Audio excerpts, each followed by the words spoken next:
Setiap waktu dalam hidupku tak pernah kau tinggalkan. Meski langit tampak suram, awan gelap pun menghadang. Hadapi badai, lewati gelombang, tak pernah kau tinggalkan diriku.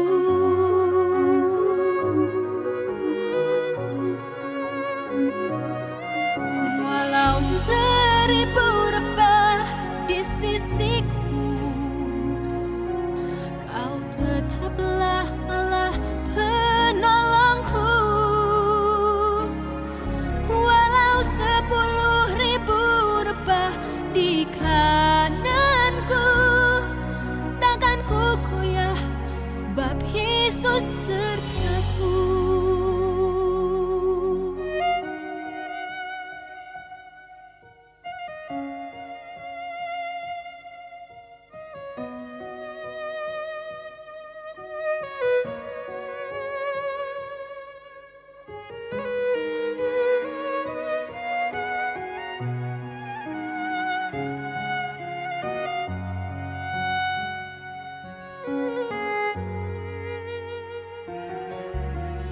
Meski langit tampak suram, awan gelap pun menghadang.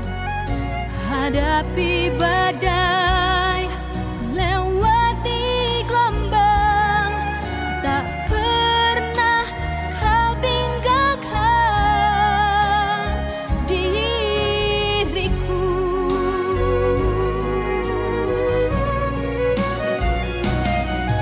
Walau 1000 rebah di sisiku, kau tetaplah Allah penolongku. Walau 10.000 rebah di kananku, takkan ku goyah sebab Yesus sertaku. Walau 1000 rebah di sisiku, kau tetaplah Allah penolongku. Walau 10.000 rebah di kananku, takkan ku goyah sebab Yesus sertaku.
ku hancur hati, ku datang padamu.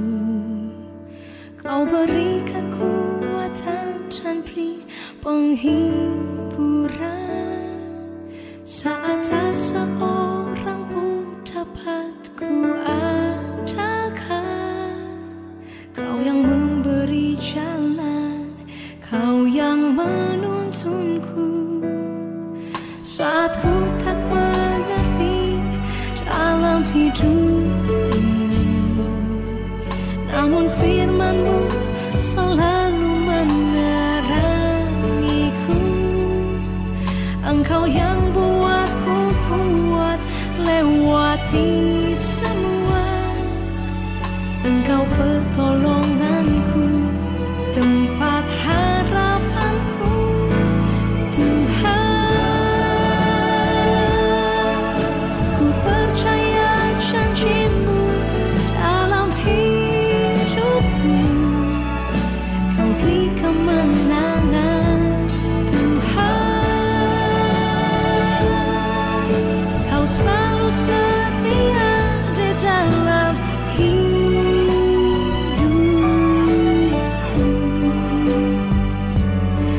Kau berharga bagiku, Kaulah jaminanku dalam hidupku.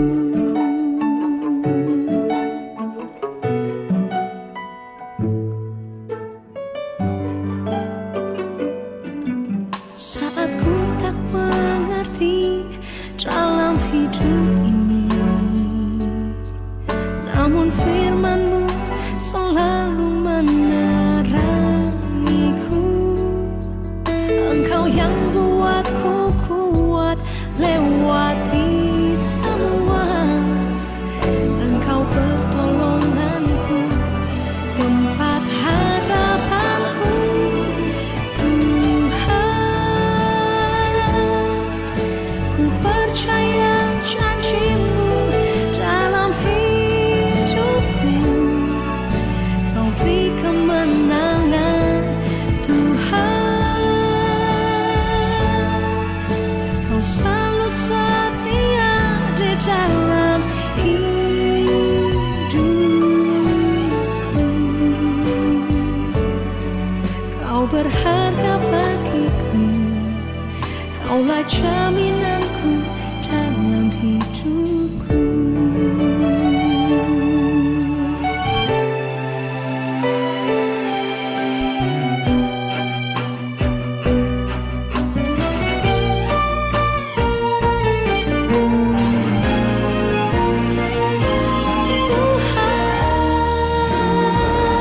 Tuhan, ku percaya janji-Mu dalam hidupku. Kau beri kemenangan, Tuhan. Kau selalu setia di dalam hidupku.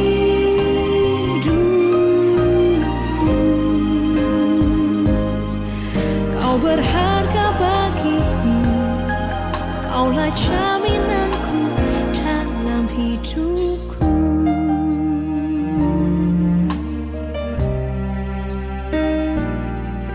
Kau berharga bagiku, Kaulah jaminanku dalam hidupku.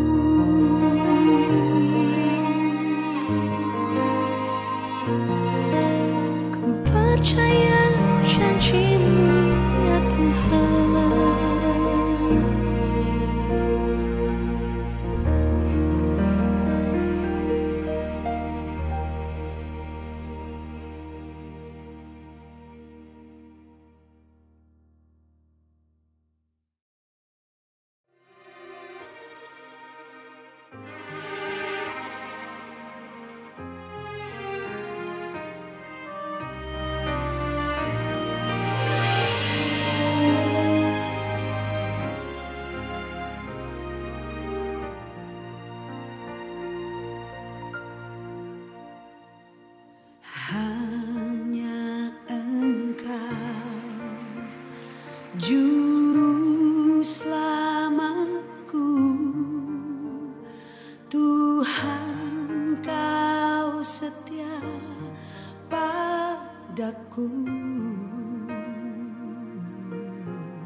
Yang ku pegang hanya janjimu, ku percayakan hidupku.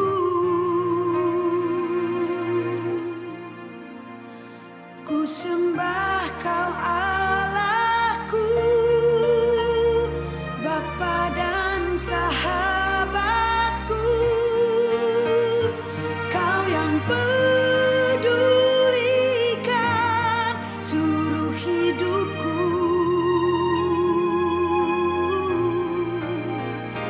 Walau lewati lembah, aku tak ditinggalkan. Yesus kekuatan di hidupku.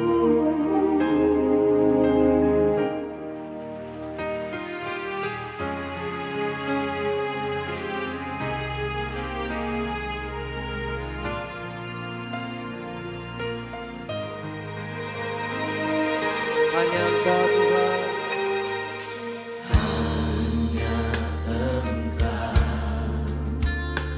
Juru selamatku,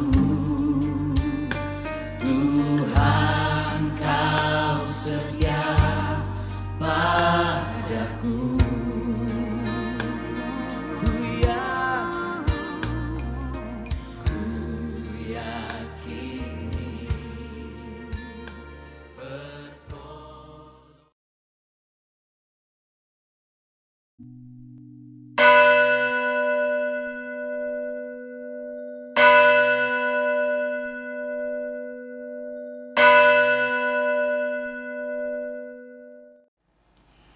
Shalom, selamat pagi jemaat yang dikasihi Tuhan. Kita bersyukur kalau pagi hari ini Tuhan kembali mengundang kita untuk kita boleh datang beribadah kepada Tuhan. Sebelum kita masuk dalam ibadah pagi ini, saya mau mengajak setiap Bapak Ibu sekalian yang saat ini mengikuti ibadah dari rumah masing-masing, mari kita mengambil waktu teduh sejenak. Kita mohon supaya Roh Kudus yang boleh hadir dan menguasai hati dan juga pikiran kita.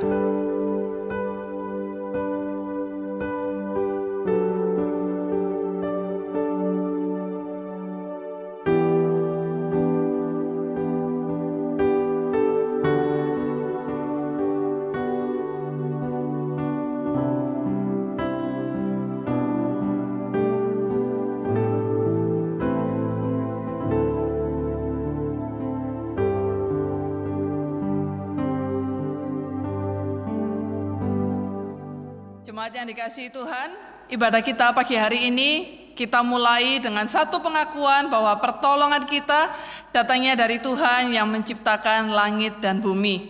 Kiranya kasih, karunia, dan damai sejahtera dari Allah Bapa kita menyertai kita sekalian. Bapak Ibu yang dikasihi Tuhan, selama 1 minggu ini, dari hari Senin sampai hari Minggu ini lagi, kita menyadari bahwa hari demi hari pasti ada dosa dan kesalahan yang kita lakukan di hadapan Tuhan. Baik itu yang kita sengaja ataupun yang nggak sengaja kita lakukan. Baik itu melalui perkataan kita, pikiran kita, bahkan apa yang masih ada di dalam hati kita yang Tuhan tahu. Karena itu pagi hari ini sebelum kita masuk lebih dalam di dalam ibadah kita, saya mau mengajak setiap Bapak Ibu sekalian untuk boleh mengambil waktu teduh, berdoa secara pribadi di hadapan Tuhan, mengakui segala dosa dan kesalahan yang telah kita lakukan selama 1 minggu ini di hadapan Tuhan.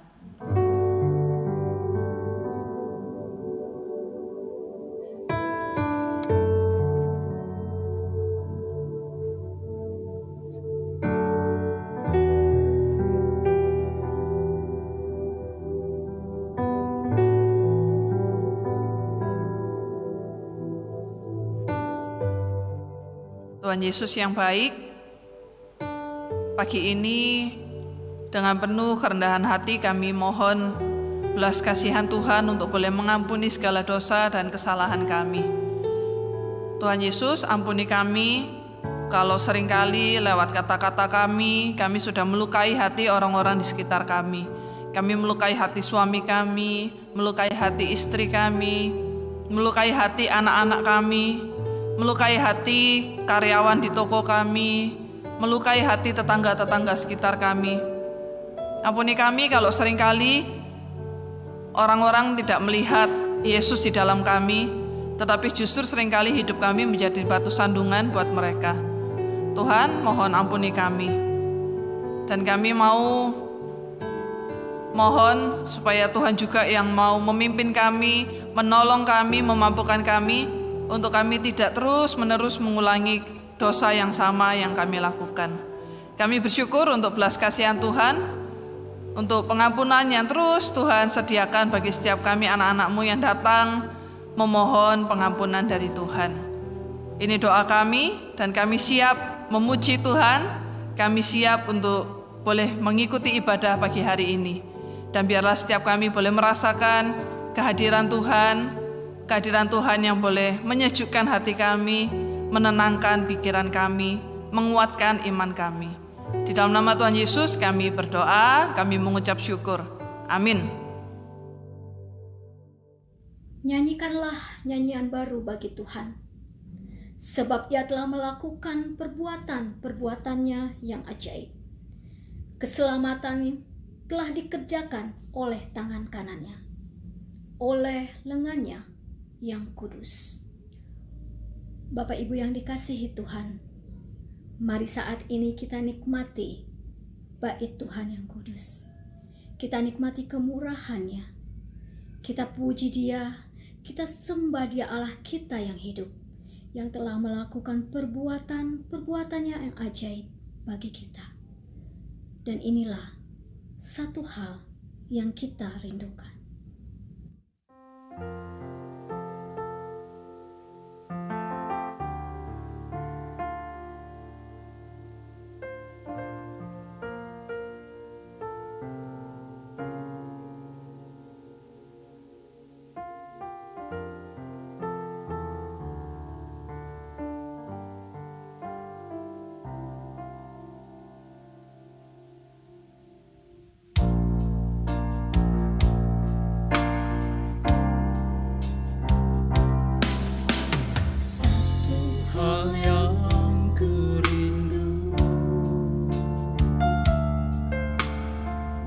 Diam di dalam rumahmu, satu hal yang ku pinta, menikmati bait-Mu Tuhan, satu hal yang ku rindu, berdiam di dalam rumah-Mu, satu hal yang ku pinta, menikmati bait-Mu Tuhan.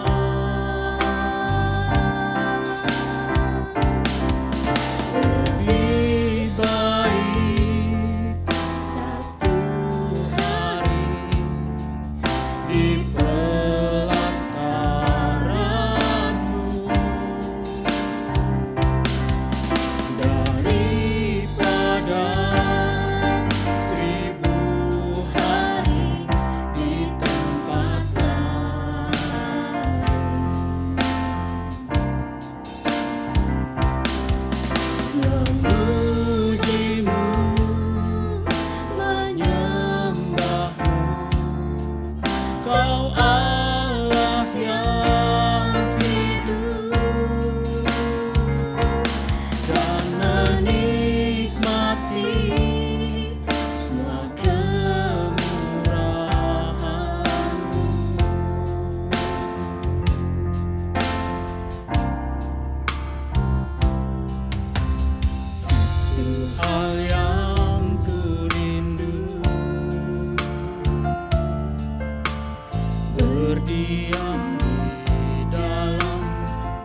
ketika kami saat ini menikmati bait-Mu, maka tolonglah kami juga untuk bisa menikmati sabda-Mu.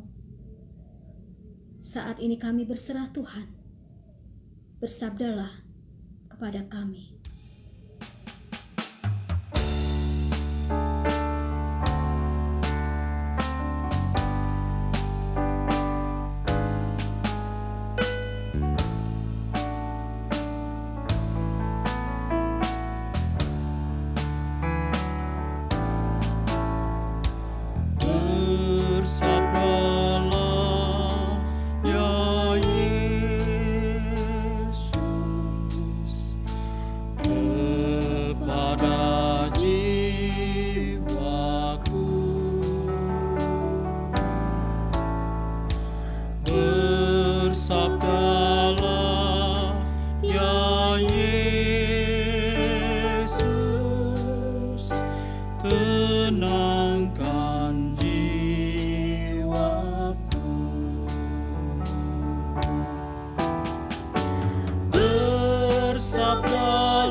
Jemaat yang dikasihi Tuhan, sebelum kita mendengarkan firman Tuhan, mari kita bersatu lagi di dalam doa.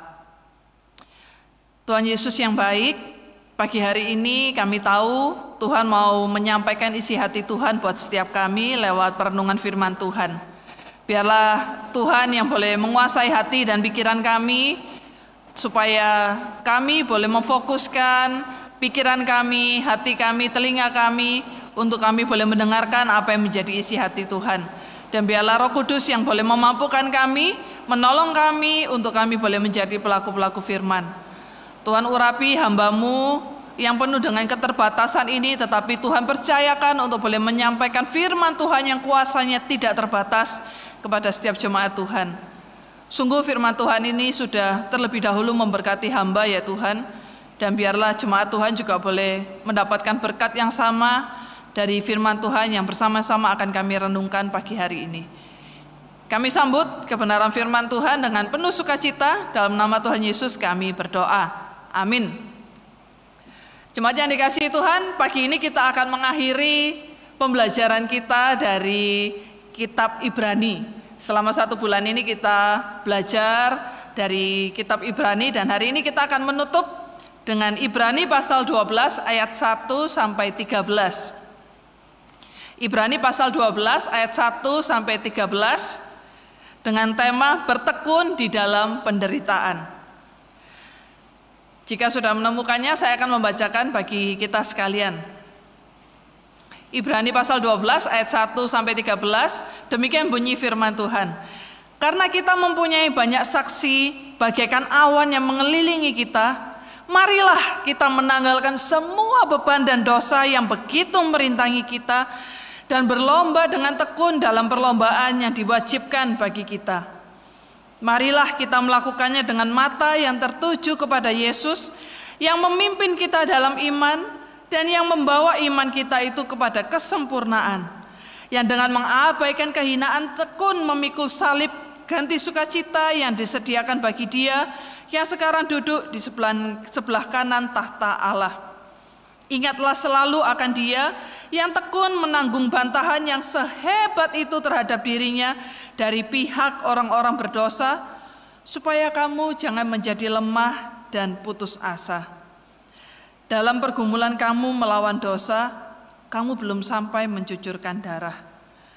Dan sudah lupakah kamu akan nasihat yang berbicara kepada kamu seperti kepada anak-anak?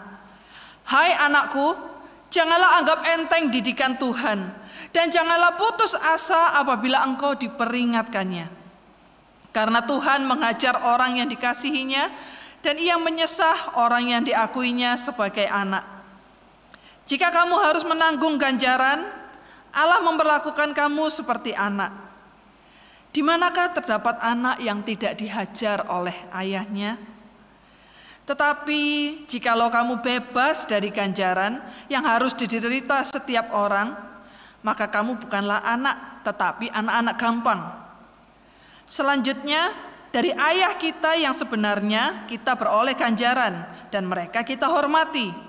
Kalau demikian, bukankah kita harus lebih taat kepada Bapa segala roh, supaya kita boleh hidup? Sebab mereka mendidik kita dalam waktu yang pendek sesuai dengan apa yang mereka anggap baik. Tetapi Dia menghajar kita untuk kebaikan kita, supaya kita beroleh bagian dalam kekudusannya. Memang tiap-tiap ganjaran pada waktu ia diberikan tidak mendatangkan sukacita tetapi duka cita.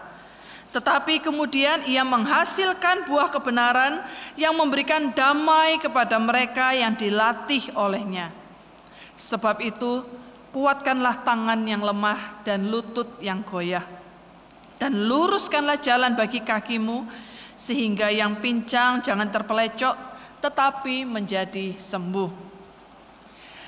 Bapak Ibu sekalian, ketika Bapak Ibu mendengarkan kata penderitaan, nah kira-kira apa yang terlintas di pikiran Bapak Ibu?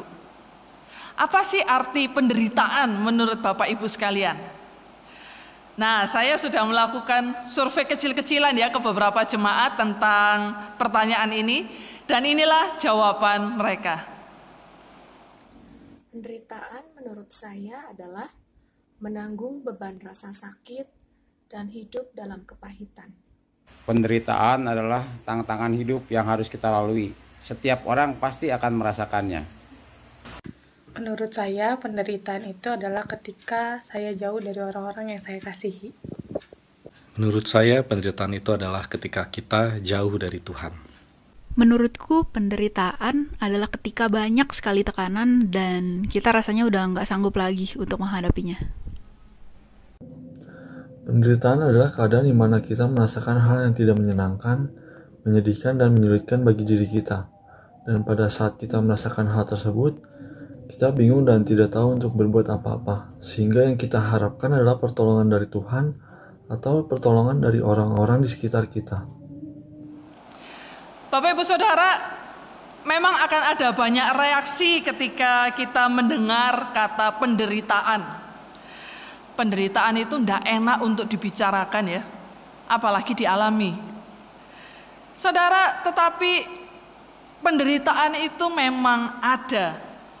Penderitaan itu adalah suatu hal yang nyata, pasti ada di dalam kehidupan kita. Terjadi dimanapun, kapanpun, pada siapapun, dan dalam bentuk apapun. Entah itu sakit penyakit, entah itu kelaparan, entah itu kedukaan karena kita kehilangan orang-orang yang kita kasihi, entah itu karena masalah ekonomi. Bapak Ibu Saudara, ada berbagai macam bentuk penderitaan yang sangat mungkin untuk kita alami.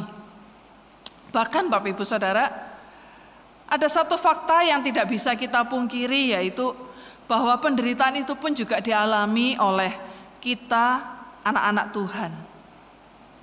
Nah, seringkali ini yang membuat kita bertanya kepada Tuhan ya, ketika penderitaan itu datang, kita anak-anak Tuhan bertanya kepada Tuhan, kenapa Tuhan? Kenapa Tuhan izinkan penderitaan ini untuk aku alami? Aku ini sudah percaya Tuhan, aku sudah hidupnya takut akan Tuhan, tapi kenapa kok Tuhan kasih penderitaan ini buat aku alami?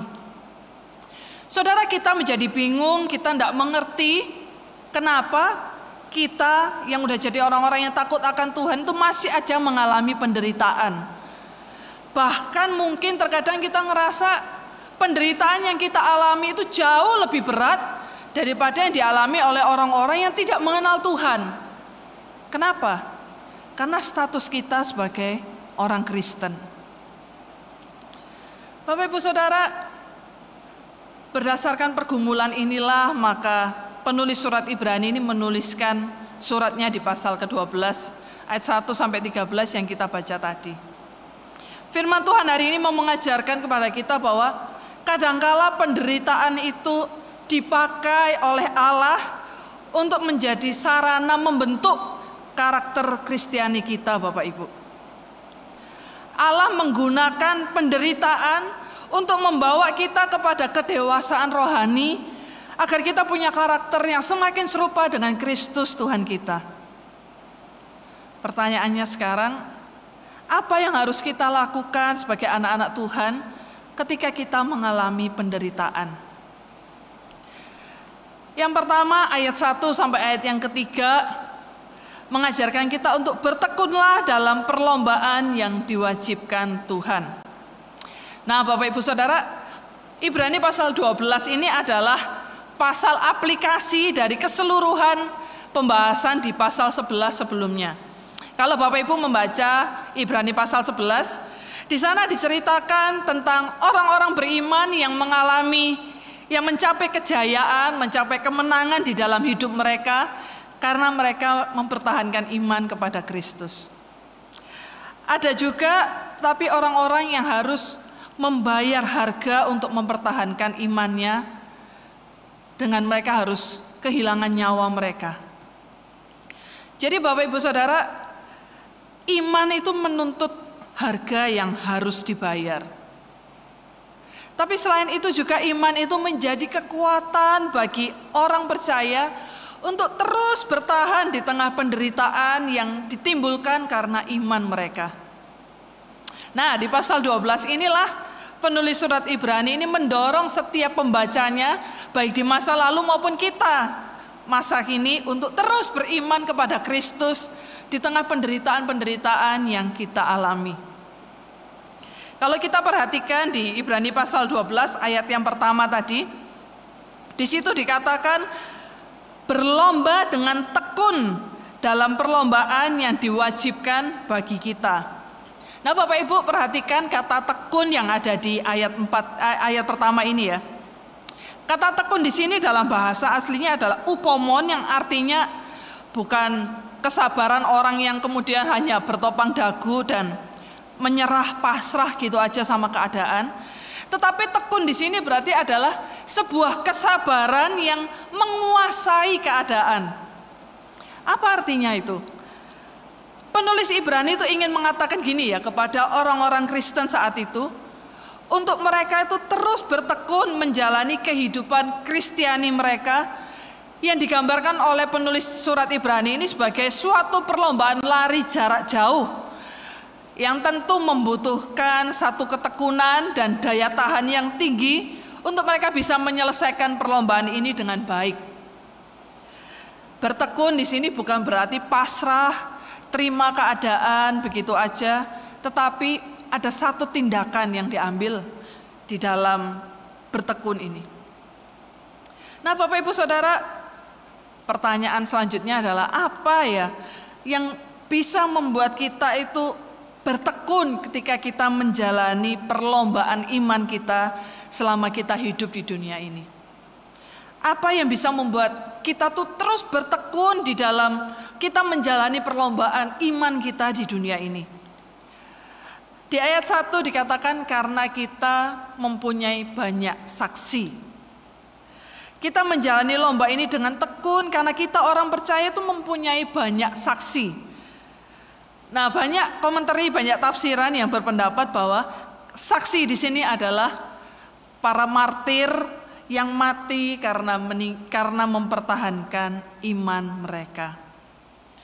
Mereka memilih untuk disiksa, diejek, dilempari batu, bahkan dibunuh dengan cara digergaji, daripada mereka harus memungkiri iman mereka kepada Kristus.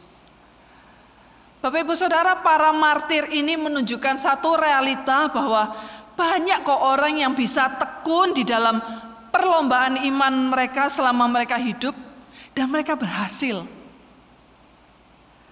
Dan saat ini Bapak Ibu Saudara, kita semua ditantang juga untuk mengikuti jejak para martir ini, yaitu setia menjalani perlombaan iman kita sampai kita bertemu muka dengan Kristus nantinya.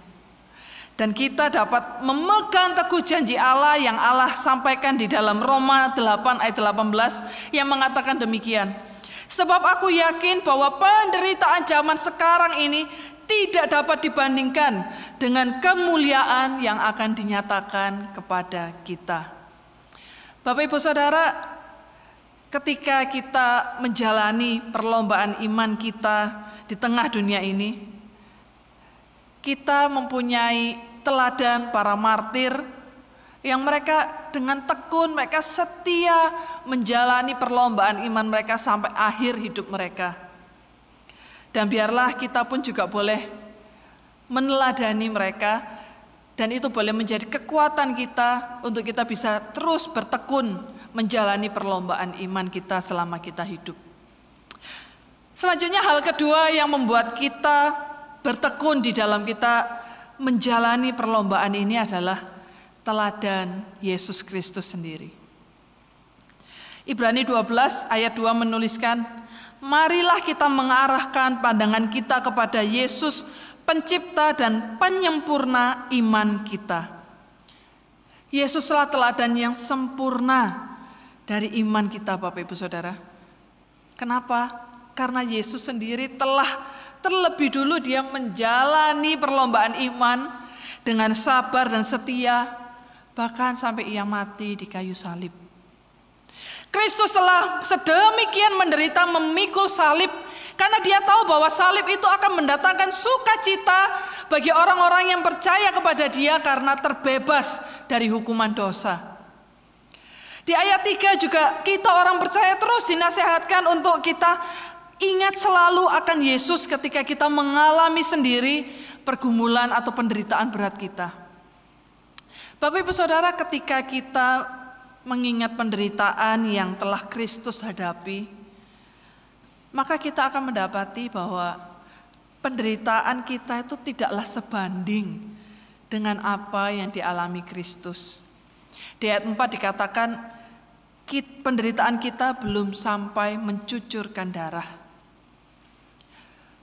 Mungkin dalam hidup Kristiani, Bapak Ibu Saudara, saudara pernah diejek, pernah disepelekan, pernah didiskriminasi oleh orang-orang karena saudara seorang Kristen. Mungkin saudara berasal dari keluarga yang bukan Kristen, dan saat saudara mengaku diri sebagai pengikut Kristus, saudara diusir dari rumah, saudara dibuang oleh keluarga. Mungkin saudara pernah mengalami diperlakukan tidak adil di kantor atau di lingkungan tempat tinggal saudara karena status saudara sebagai seorang Kristen. Saudara merasa dianaktirikan karena menjadi seorang Kristen. Tapi Bapak Ibu Saudara, apakah semua tantangan itu kemudian membuat saudara untuk menyangkali iman Kristiani saudara? Saudara, marilah kita tuh tetap bertekun di dalam menjalani perlombaan kita ini. Ketika kita mengingat teladan Yesus yang dia juga dengan tekun, dengan setia dia menjalani perlombaan imannya sampai akhir, sampai ia mati di kayu salib. Mari kita juga mengingat teladan para martir yang mereka setia mempertahankan iman mereka sampai akhir. Mari kita terus maju dalam menjalani perlombaan kita ini.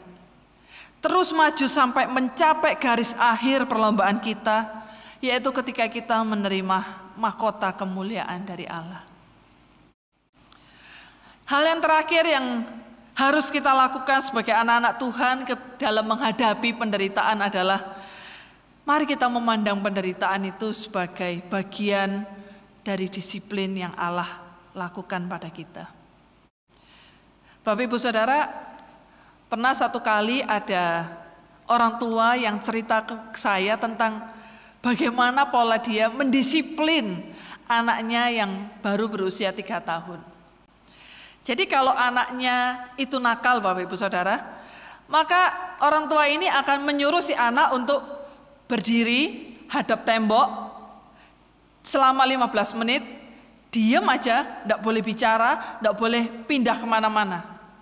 Hadap tembok, diam, tidak boleh jalan kemana-mana. 15 menit. Nah, bagi kita yang udah gede ya, bagi kita yang udah besar Bapak Ibu, mungkin itu hal yang mudah ya. Cuma 15 menit hadap tembok, ya sudahlah. Daripada dipukul ya, daripada diomelin gitu kan. Tapi Bapak Ibu, bagi seorang anak umur 3 tahun, wah itu adalah satu penderitaan yang luar biasa. Si anak ini ceritanya akhirnya dia kapok, dia nangis, dan dia janji dia tidak akan mengulangi lagi kesalahannya. Nah Bapak Ibu Saudara, apakah yang dilakukan oleh orang tua tersebut itu adalah karena beliau itu nggak sayang sama anaknya. Waktu dia lihat anaknya berdiri hadap tembok sambil ampun Pak, sambil nangis, apakah orang tuanya itu melakukan itu karena nggak sayang? Justru sebaliknya saudara, karena dia sayang sama anaknya, maka dia itu memberikan hukuman, memberikan ganjaran sebagai bentuk disiplin, supaya apa? Supaya anaknya itu tidak mengulangi lagi kesalahannya. Nah saudara, hal yang sama itu juga dilakukan oleh Bapa kita yang di sorga. Allah sebagai Bapa kita juga terus mendidik kita. Di satu sisi, Dia akan menghukum kita ketika kita salah. Tapi di satu sisi yang lain, Allah mendidik kita melalui latihan-latihan iman seperti penderitaan salah satunya. Tujuannya apa? Agar kita makin serupa dengan Kristus. 2 Korintus 3 ayat 18 dikatakan, kita ini menjadi manusia baru yang terus-menerus diperbarui, makin serupa dengan Kristus. Saudara, orang-orang yang menerima surat Ibrani ini ya, pada waktu itu mereka itu sedang ada di dalam satu masa penganiayaan. Tetapi mereka belum sampai harus mati dalam penderitaan karena penganiayaan atas iman mereka. Kalau kita lihat di ayat 4 di sana dikatakan belum sampai mencucurkan darah. Nah, di sini penulis surat Ibrani itu ingin mengingatkan kepada mereka bahwa mereka itu adalah anak-anak Allah dan Allah itu adalah Bapanya. Peran seorang bapa itu adalah mendidik anaknya untuk menjadi dewasa. Di ayat 5 dikatakan, "Hai anakku, janganlah anggap enteng didikan Tuhan dan janganlah putus asa apabila engkau diperingatkannya." Nah, kata didikan dalam bahasa Yunani itu paideia, yang menunjuk kepada disiplin, didikan, latihan, pukulan, dan penderitaan sebagai proses agar anak menjadi dewasa. Ya, didikan itu adalah proses agar anak menjadi dewasa. Nah, secara khusus kata paideia di sini juga berarti disiplin dalam latihan olahraga. Kalau kita perhatikan di ayat 11 di sana dikatakan, tetapi kemudian ia menghasilkan buah kebenaran yang memberikan damai kepada mereka yang dilatih olehnya. Dilatih di sini sama dengan gimnastik. Ya, artinya apa? Disiplin itu tidak selalu menghukum, tetapi mendidik orang untuk satu tujuan. Misalnya para atlet yang dididik untuk mereka menjadi juara. Nah, Bapak Ibu, yang namanya didikan, latihan, itu tidak selalu sukacita ya. Penulis surat Ibrani juga menyadari hal itu. Makanya dia mengatakan, memang tiap-tiap ganjaran pada waktu ia diberikan tidak mendatangkan sukacita, tetapi duka cita. Bapak Ibu, kadang kita nangis waktu Tuhan tuh mendisiplin kita. Bahkan mungkin kita marah sama Tuhan waktu Tuhan tuh mendisiplin kita. Kita protes sama Tuhan. Tuhan, Engkau di mana waktu aku mengalami masa sulit? Saudara, Tuhan ada kok. Tuhan tuh bareng sama kita. Tuhan gak pernah ninggalin kita. Ayub, dia pada awalnya gak ngerti kenapa dia harus mengalami penderitaan yang sedemikian parah. Namun pada akhirnya dia tahu bahwa sesungguhnya Allah itu sedang membentuk dia. Bahkan Ayub bisa berkata, sesungguhnya berbahagialah manusia yang ditegur Allah. Sebab itu janganlah engkau menolak didikan yang maha kuasa. Paulus, dia mengalami begitu banyak deraan, pukulan, bahkan dia begitu sering dipenjara. Tapi melalui berbagai penderitaan itu justru Paulus semakin menggantungkan hidupnya kepada Allah. Hidupnya dekat dengan Allah. Saudara, penderitaan diberikan oleh Allah bukan dengan maksud yang gak baik, tetapi dengan tujuan agar kita tuh semakin hidup dekat dengan Dia. Kita punya karakter-karakter yang semakin serupa dengan Kristus. Dengan adanya penderitaan, kita akan merasa semakin dekat dengan Allah ketika kita datang memohon pertolongan darinya untuk menopang kita. Bapak Ibu Saudara, memang penderitaan itu menyakitkan. Penderitaan itu tidak enak. Penderitaan itu bisa membuat kita tuh mencucurkan banyak air mata. Apalagi di tengah realita kehidupan yang kita hadapi saat ini, di mana kita tuh berhadapan dengan virus corona di sekitar kita. Kita setiap hari kita mendengar berita duka, entah itu teman kita, entah itu keluarga kita, entah itu kenalan kita.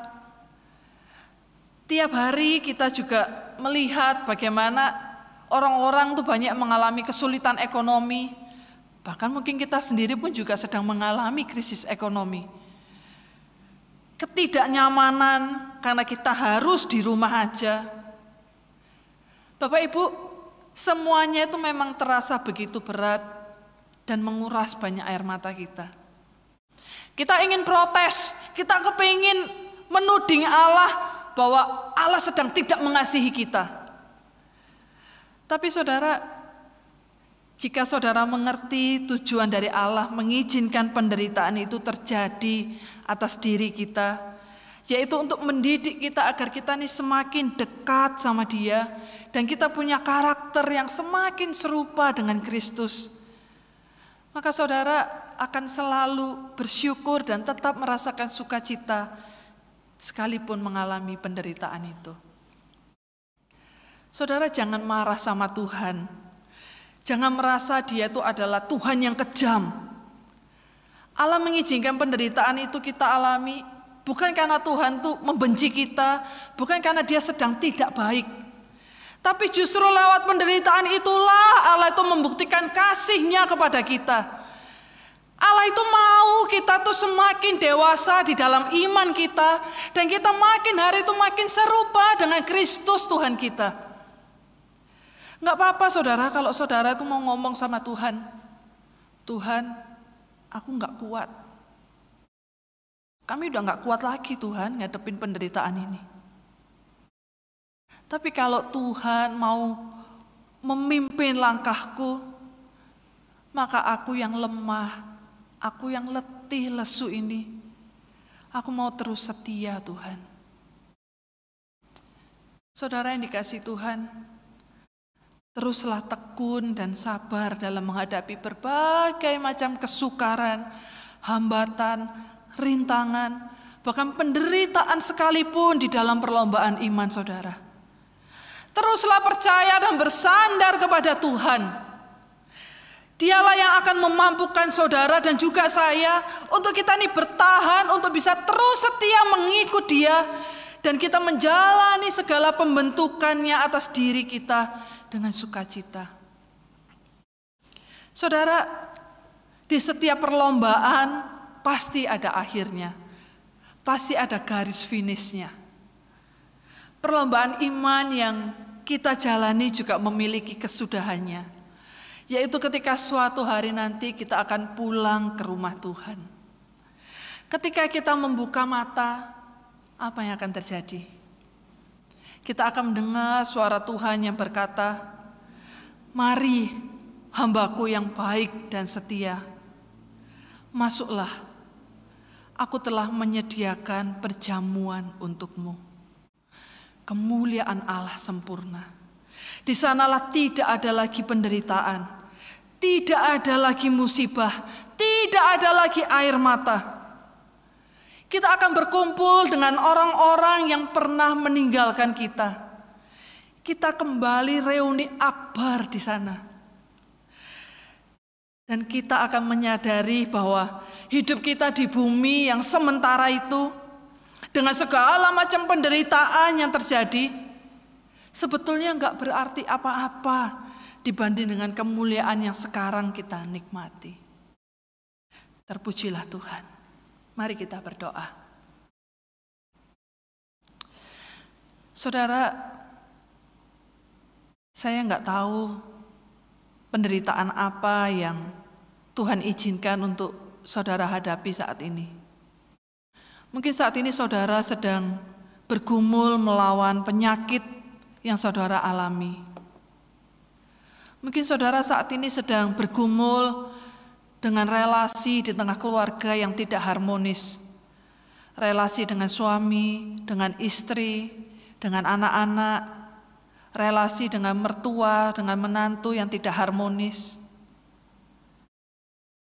Mungkin saudara saat ini juga menderita karena usaha yang berpuluh tahun saudara jalankan.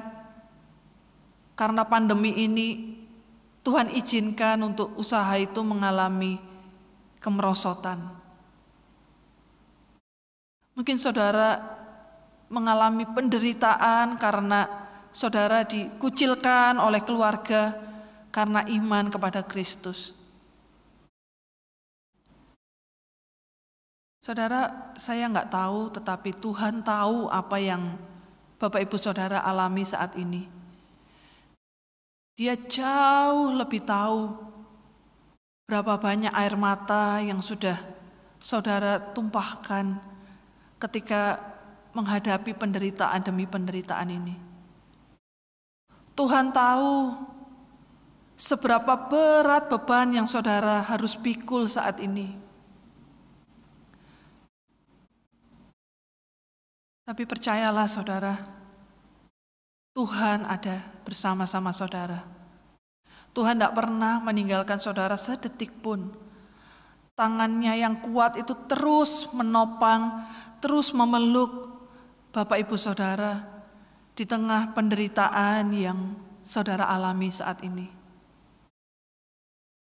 Firman Tuhan pagi ini, biarlah boleh menjadi satu kekuatan, penghiburan bagi setiap kita, bahwa di akhir perlombaan iman kita di dunia ini, ada mahkota kemuliaan yang Tuhan sediakan bagi setiap kita. Jika kita mau bertekun, kita mau setia menjalani perlombaan iman kita di dunia ini. Biarlah setiap kita boleh mendengar Yesus berkata, "Marilah hambaku yang baik dan setia, masuklah, aku sudah menyediakan perjamuan bagimu."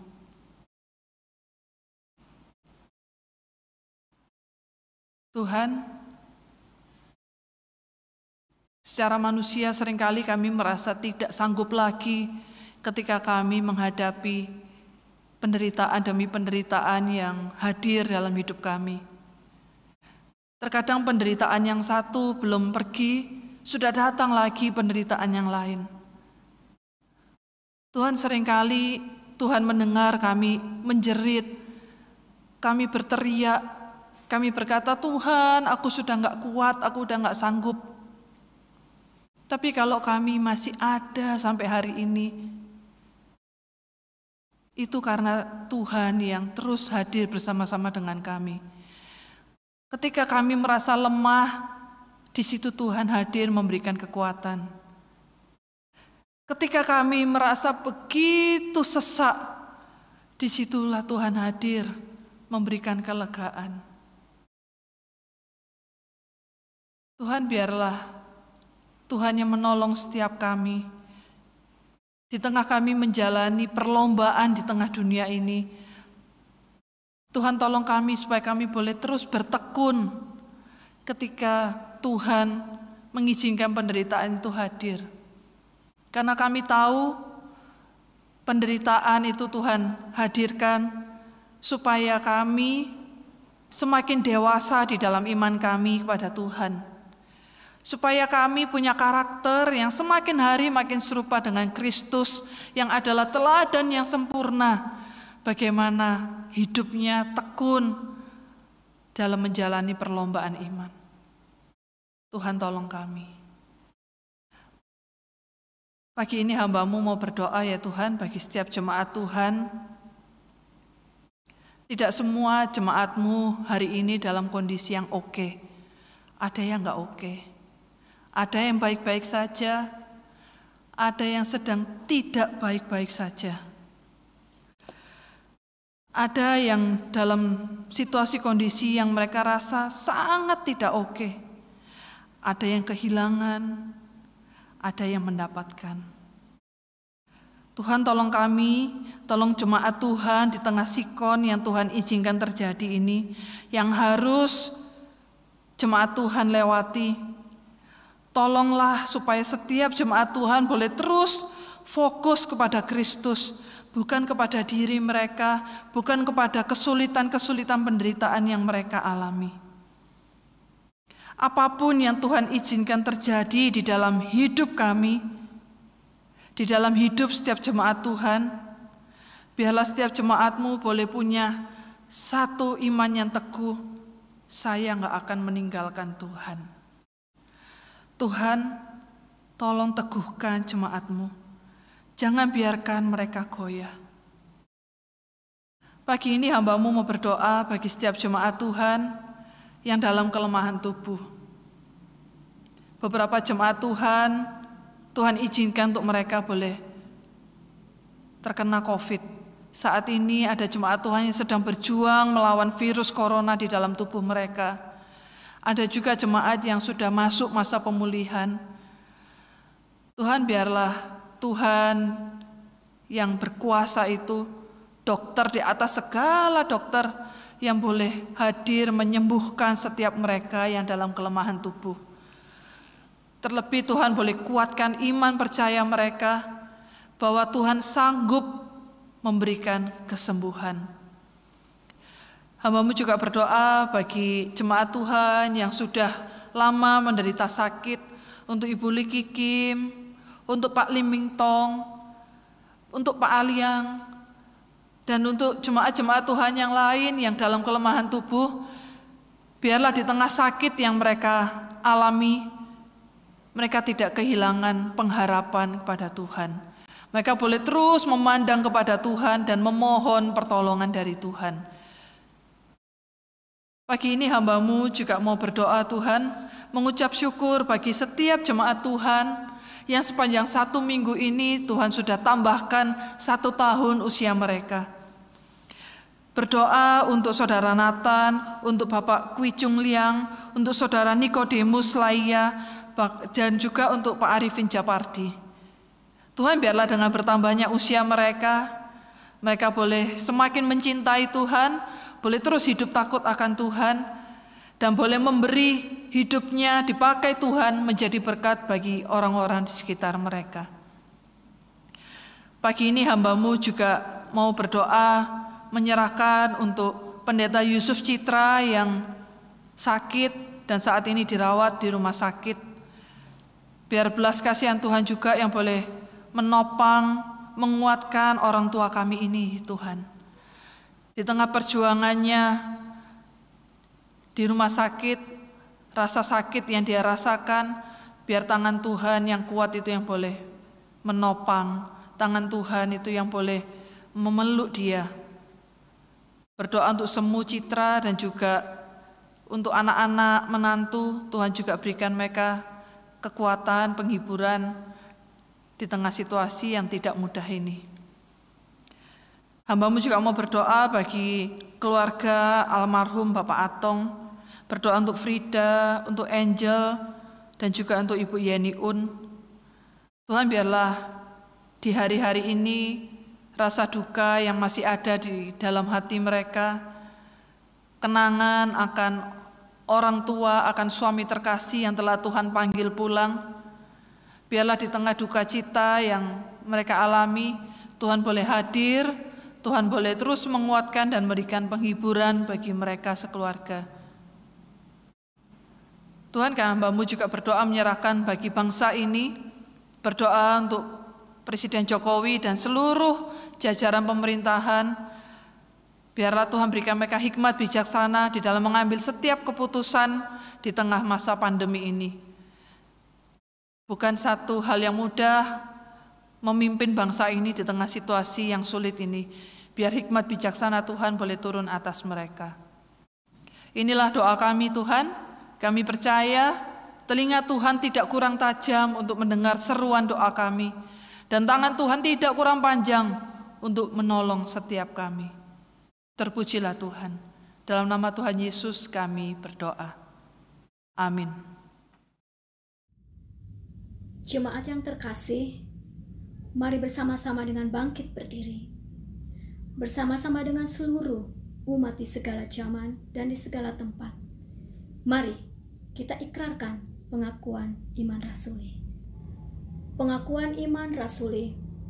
Aku percaya kepada Allah, Bapa yang Maha Kuasa, Khalik langit dan bumi, dan kepada Yesus Kristus, anaknya yang tunggal Tuhan kita, yang dikandung daripada Roh Kudus, lahir dari anak darah Maria, yang menderita sengsara di bawah pemerintahan Pontius Pilatus, disalibkan, mati dan dikuburkan, turun ke dalam kerajaan maut. Pada hari yang ketiga, bangkit pula dari antara orang mati, naik ke surga, duduk di sebelah kanan Allah, Bapa yang Maha Kuasa. dan dari sana Ia akan datang untuk menghakimi orang yang hidup dan yang mati. Aku percaya kepada Roh Kudus, gereja yang kudus dan am, persekutuan orang kudus, pengampunan dosa, kebangkitan tubuh, dan hidup yang kekal. Amin. Bapak Ibu yang dikasihi Tuhan, mari kita bagikan kidung kasih-Nya yang ajaib. Kidung surgawi yang membawa sukacita. Kidung surgawi yang begitu indah.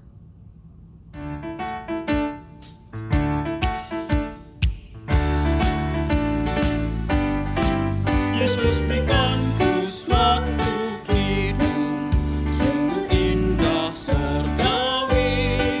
Kidung indah tak pernah ku dengar, sungguh indah manislah. Di hatiku ada kidung indah, kidung yang ajaib, malaikat memuji.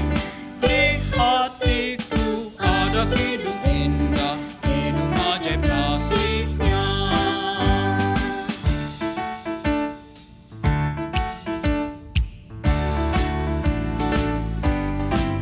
Yesus mati menggantikanku, anugerah-Nya ku diberi. Kidung indah di dalam hatiku, membuatku senanglah. Di hatiku ada kidung indah, kidung yang ajaib, malaikat memuji. Di hatiku ada kidung indah, kidung ajaib kasih-Nya.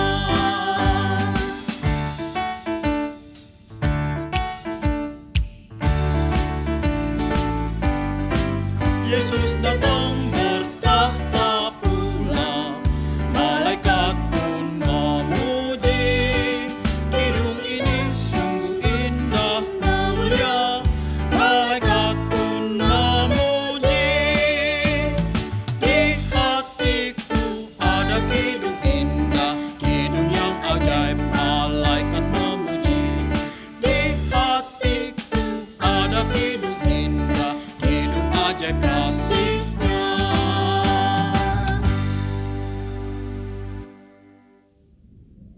Biarlah segala pujian, hormat, dan kemuliaan hanya bagi Tuhan kita Yesus Kristus.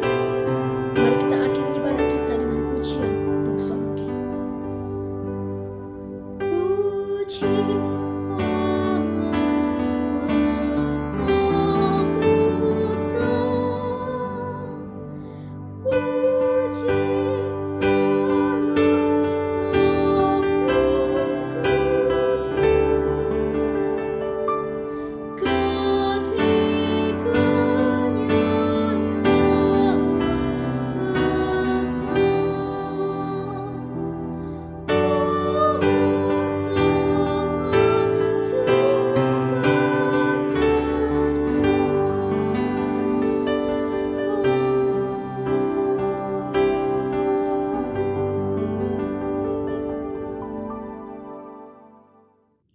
Bapak Ibu, marilah kita kembali kepada aktivitas kita masing-masing dengan terus mengingat kebenaran firman Tuhan yang telah kita dengar dan melakukannya.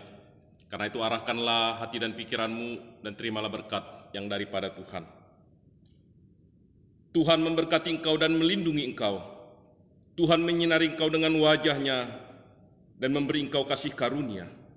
Tuhan menghadapkan wajah-Nya kepadamu dan memberi engkau damai sejahtera dari sekarang sampai selama-lamanya. Amin.